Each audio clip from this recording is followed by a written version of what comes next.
Hello and welcome to the TV room. Today we're going to look inside an original Commodore 64, the very first kind of circuit board that they had, which this is a revision A. If I had my glasses on, I would tell you the number, but at this moment I can't see it. When I move over there, I will get on it. I shall. So, what do we have here? Well, these chips are kind of important. They handle all the input-outputs. They do. 6526 chips. There's the keyboard connector right there. And of course, behind them is the user port, which was something that was unique to these wondrous machines, and that it gave you the ability to do all kinds of things, and like you could use it for things. I've told this story many, many, many times. A friend of mine decided he would get a TRS-80, even though I said, no, no, no, no, do that. So the TRS-80 was about the same amount as a PET, but you couldn't expand it.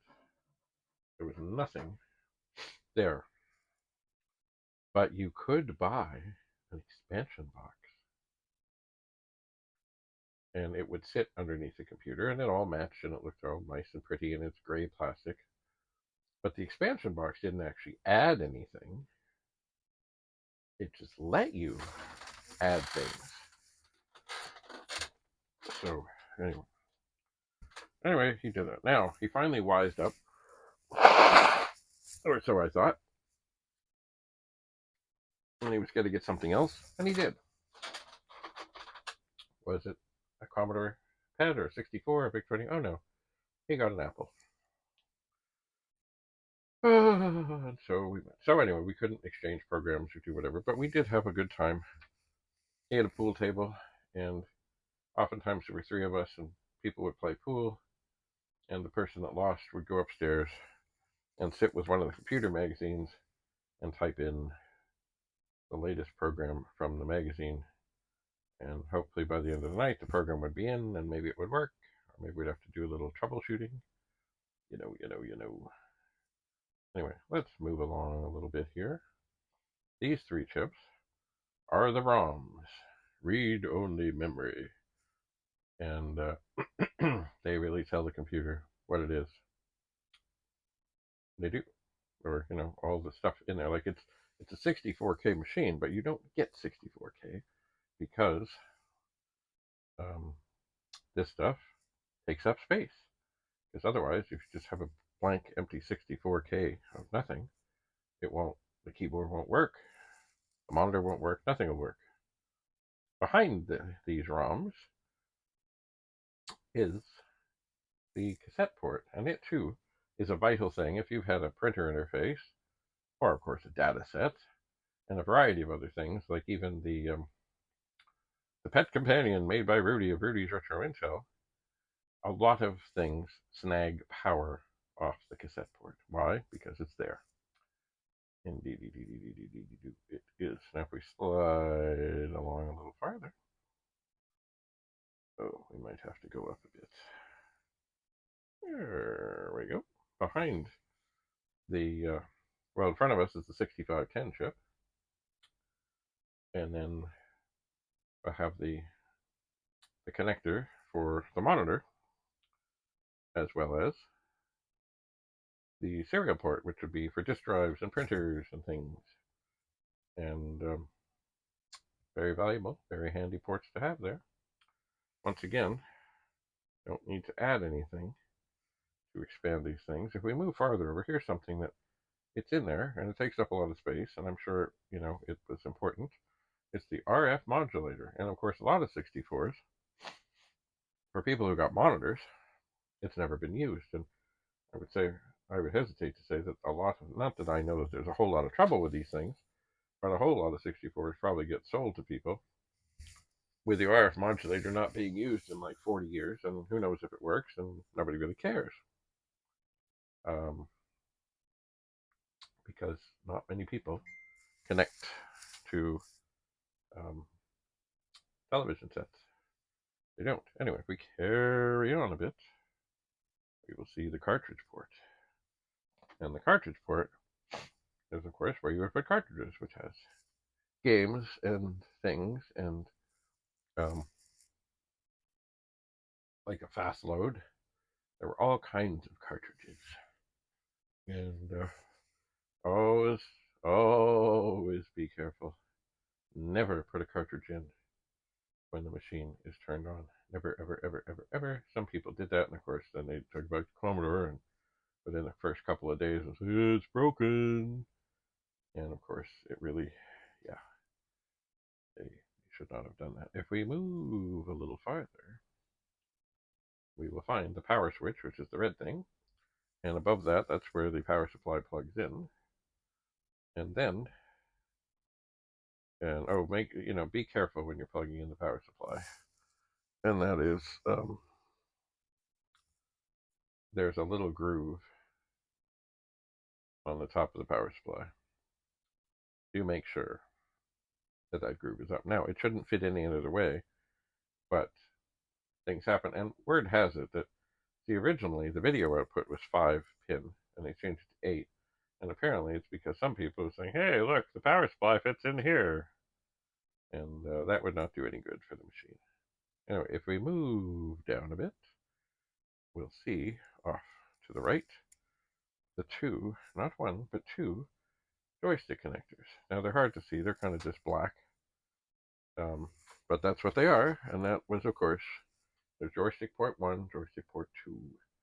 And remember, if you ever have a joystick plugged into joystick port 1, and it's laid over, or you have an auto fire button on, you may get all kinds of weird things on the screen when you just turn the machine on, because it also shares part of the keyboard array or input, and it can do weird things.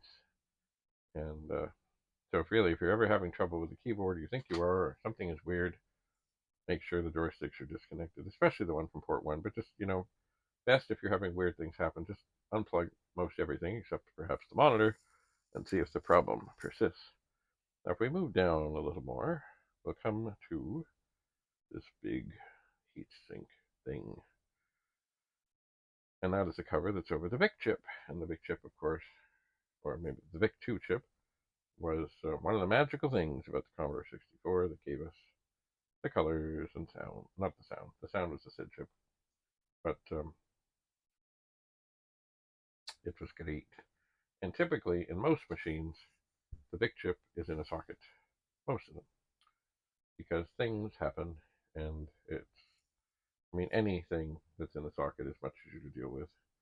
For example, if we slide over here, we'll see there is the PLA chip and the SID chip. The SID chip, still highly prized to this day, is the sound magic that goes on. Absolute magic. And the PLA chip, well, that's the common failure. If you ever get a 64 and you say, oh, it's dead, it doesn't mean it's the PLA chip, but that's typically the first thing to check. And if I back up just a little more, there is the board revision number and everything number. And it's funny, because this is an A, you would think it's the rarest. But from what I know, and I did have one, there's A, there's B, and there's C, and the rarest is B. I don't have that anymore. I wish I did, but things happen. All right, so if we slide further along, we'll come to support chips and such, and then RAM chips, which are most essential. For in a 64K machine, you have to have 64K of RAM. There's also in there somewhere other RAM chips that are for the screen RAM. And then there's other support chips and capacitors and resistors and things. But there it is, the inside of an original first generation Commodore 64. And thankfully, all the major chips, if I slide around here, all the major chips are in sockets. So if this works, great. If it doesn't work, well, it'll be easier to diagnose. Unless it's a RAM problem, that means, of course, surgery. Get out the desoldering iron and go at it. Anyway, we'll see. This is a machine I just got, and it was used by this fellow who I have to explore the program, but did this thing where people in bars could wait staff could get their orders into the waiter waitress. Sorry, the waiter or waitress could get their drink orders into the bartender, and it was a way of communicating back and forth, which leads me to believe that the bar and where these people were not that close. And I think, like today, they have all kinds of stuff like this. Usually, it's with touchscreen things just to pass on things. And I don't know how it works, but I think that each server makes a little bit on each drink. I think. And it's a way of keeping track. Anyway, I will explore the program, which no one has seen. It's a one-hit wonder, and it will be great. So, that is it for the tour of the Commodore 64. One thing to also make note, these stickers here also tell the tale. Quality control path. And also on the cover for the cartridge port, there are other things that mean something, and I don't know all that they mean, but you'll find them in most every 64 unless somebody has peeled them off. Anyway, thanks for coming to this look inside this original Commodore 64.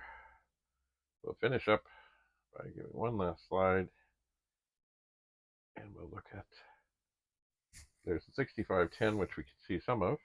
One of the ROM chips we can see a little bit of, but I mean, the real incredible thing way back in the day was the 6581. I'll get my pointer.